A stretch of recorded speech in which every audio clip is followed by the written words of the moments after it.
And now, from 12 Studios, this is News 12 Now.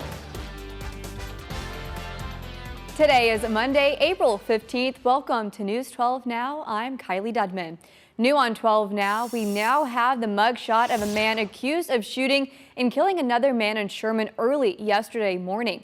40-year-old Ramian Jordan is in the Grayson County Jail on a murder charge. It happened on Texoma Parkway near Grand Avenue. Sherman police haven't released the name of the man who was shot, but they say he died at a local hospital. Jordan's bond is set at $1 million. The Oklahoma State Bureau of Investigation held a news conference this morning on the case of the Kansas women who went missing in Texas County. On April 13th, the OSBI announced that 4 people were in custody in connection to the search for the 2 missing women. Veronica Butler and Jillian Kelly were last seen on March 30th. Their vehicle was found abandoned near Highway 95 and Road L in rural Texas County. All 4 individuals were booked into the Texas County Jail on 2 counts of first-degree murder, 2 counts of kidnapping, and 1 count of conspiracy to commit murder in the first degree. OSBI and local law enforcement are still working to locate the 2 women. And today, the Supreme Court declined to hear an appeal from a Black Lives Matter organizer facing a damages lawsuit. DeRay McKesson is being sued by an officer injured in a Louisiana protest planned by McKesson. Lawyers for the officers said the protest was unlawful and the violence foreseeable. The Supreme Court's decision not to hear the case returns it to a lower court for further review. More information on what case the Supreme Court is hearing later on News 12 Now. Well, turning to weather, I hope you got to go outdoors and enjoy the beautiful weather that we had the last few days, because it looks like we won't be seeing much sunshine come this week. Let's go ahead and turn it to meteorologist Brian Briggs for our Monday forecast. After a wonderful weekend of weather, we are experiencing a little bit of a cloudy, gloomy, and just a warm and humid day. Temperatures will be eventually getting back into the 70s later this afternoon and evening. And yes, that will lead to the next chance for scattered showers and thunderstorms. The thing about this weather alert tonight, though, is that it is a very conditional threat, meaning that we need everything to kind of come together. And there are still questions, even this point in the forecast, as to whether or not those ingredients will come together. The timing will be mainly after 7 o'clock tonight, and hail and wind will be the primary threats, maybe a tornado or 2 possible. And the higher probability of that will be along the I-35 corridor here, and we're going to go over your full futurecast here in just a little bit. Until then, back to you, Kylee. All right, thank you, Brian. Well, trial is set to begin tomorrow for a Pontotoc County man who allegedly killed his girlfriend on a fishing trip because he thought the man was going to feed him to Bigfoot. 55-year-old Larry Sanders is charged with first-degree murder in the death of Jimmy Knighton. It happened in July of 2022 when the 2 men were noodling on the South Canadian River near Allen. They got into a fight, and that's when Sanders admitted to authorities that he strangled and beat Knighton. His body was found the next day in the woods. Court records show Sanders waived his right to a jury trial last month, meaning a judge will determine his fate when his trial begins tomorrow. And 2 traffic stops in Colgate led to the seizure of a large amount of drugs, including marijuana and ecstasy pills believed to be laced with fentanyl. Colgate police and the Choctaw Nation Light Horse worked together on one of the stops, according to a post made on social media. The driver in one vehicle is also facing additional charges for allegedly driving under the influence and child endangerment. Well, new data reveals crime on college campuses is returning to pre-pandemic levels. Government data from 2022 shows reported criminal offenses on college campuses in 2022 went up 8% from 2019, with auto thefts showing the largest increase. Data in the report includes crimes that occurred on and off school campuses in 2022. Government data for 2023 is not yet available, but the number could rise again because of turmoil on college campuses relating to the Israel-Hamas war.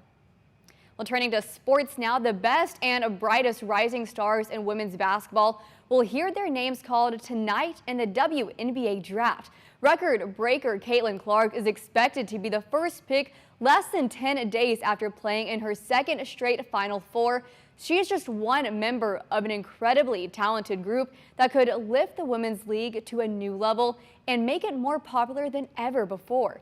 Jan Crawford reports on tonight's star-studded draft and how this year's top college player is already changing women's basketball. You make a lot of jokes about women's sports, don't you, Michael? In a surprise appearance on Saturday Night Live ahead of tonight's WNBA draft, Caitlin Clark roasted Weekend Update co-host Michael Shea for running down women's basketball. I can't wait to give this to my girlfriend. You don't have a girlfriend, Michael. She also gave a shout out to those who paved the way. Thanks to all the great players like Cheryl Swoops, Lisa Leslie, Cynthia Cooper, the great Dawn Staley, and my basketball hero, Maya Moore. These are the women that kicked down the door so I could walk inside.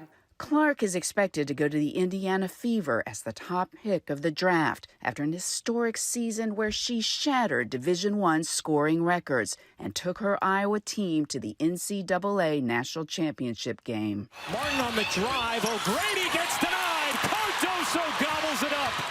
But Camila Cardozo and the University of South Carolina capped their undefeated season with the title. 18.7 million people tuned in, making it the most watched basketball game, men or women, in 5 years. And Cardozo, named the game's most outstanding player, is also expected to be a top pick, along with 2021 national champion Cameron Brink of Stanford and 2022 champion Angel Reese of LSU. But for many, Clark is the headline, and with good reason. She's already having a very tangible impact on ticket sales. Ben Pickman covers the WNBA for The Athletic. It's not just a matter of great players suddenly appearing over this last year, but it is from media companies. It is from outward brands supporting players. There's just overall more investment in the sport, and that is translating into further interest. Jan Crawford, CBS News. Well, going out to the Diamond now, a special day in baseball as Major League Baseball celebrates Jackie Robinson Day. On this day, every MLB player wears number 42, a tradition that has existed since 2009. This season marks 77 years since Robinson first took the field for the Brooklyn Dodgers to break MLB's color barrier. The FBI and U.S. Coast Guard are leading a criminal investigation into the Francis Scott Key Bridge collapse.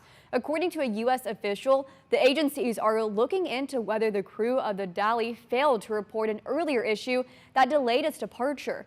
The massive cargo ship lost power on March 26th and struck the bridge. Well, since then, the National Transportation Safety Board has been investigating why the ship lost power. The NTSB says it's focusing on engine room equipment. Well, it's tax day, and over the weekend, an IRS tax center in Houston abruptly closed on Saturday, leaving people stuck in long lines all day. Luke Jones has more. Police guarding the entrance to this IRS tax assistance center as angry crowds form outside. We can't come back Monday. Some say they'd been in line since sunrise, but were turned away when they tried getting help with their taxes. We see people coming and leaving and beating on the door and acting a fool. Earlier in the day, an IRS staffer tried calming the crowd. It's much more of you than it is of us in that office. But it clearly wasn't working, as some took drastic measures to make their presence known outside locked doors. I understand that, but come to the door still. Jessica Hall says she took 3 buses to get here in hopes of getting past tax filings. She says she needs them in order to file this year's taxes before the Monday deadline, but now might not be able to. I feel like that's wrong, that they shouldn't treat people like that, and we don't deserve it. Not only that, they getting paid to still be in there on the clock. Lucretia Ragston's filed her taxes, but says she can't get her refund until she proves her identity. She was hoping the IRS could help. All this here going on, they should have posted something so people would know, so they won't have to be driving so far. Adding to the confusion this tax season, a host of new tax credits thanks to the Inflation Reduction Act. You can get them for buying electric vehicles or even installing electric car chargers at your house if you live in a rural or low-income area. Making energy-efficient renovations also earns you a tax break. There's so many various opportunities available for folks, and we want to encourage them all. There's a significant amount of money. That was Luke Jones reporting. Well, clearly doing your taxes can be very stressful. Thankfully, it's almost over for most Texoma citizens because today is deadline day. A record number of voters think the taxes they pay are too high. Now, according to a recent Fox News national survey, 64% think they pay too much in taxes. Fox's Chris Foster will tell you how the IRS is handling the filings this year. For most people, April 15th is the last day to submit tax returns or file an extension. The latest data shows the average refund totaling $3,011, up $123 from a year ago. Part of that increase is due to the IRS adjusting tax brackets to offset inflation. We can feel like we had a handle on what we were going to owe or what we were going to claim, and then another tax year comes and there are more changes. Officials at the IRS estimate they've already received more than 100 million returns. They're expecting tens of millions more will have been filed in the final days leading up to the deadline. The agency says refunds have been sent quickly, in some cases taking just over a week to get back to the filer. But if you haven't received your refund yet, you can track its status by using the IRS's Where's My Refund tool online. Our IRS modernization effort is improving the day-to-day lives of Americans across the country. The IRS is promoting new customer service improvements made possible since receiving tens of billions in new funding through the Inflation Reduction Act. Agency leaders are trying to show that the IRS is efficient and effective this tax season before congressional Republicans threaten another round of cuts.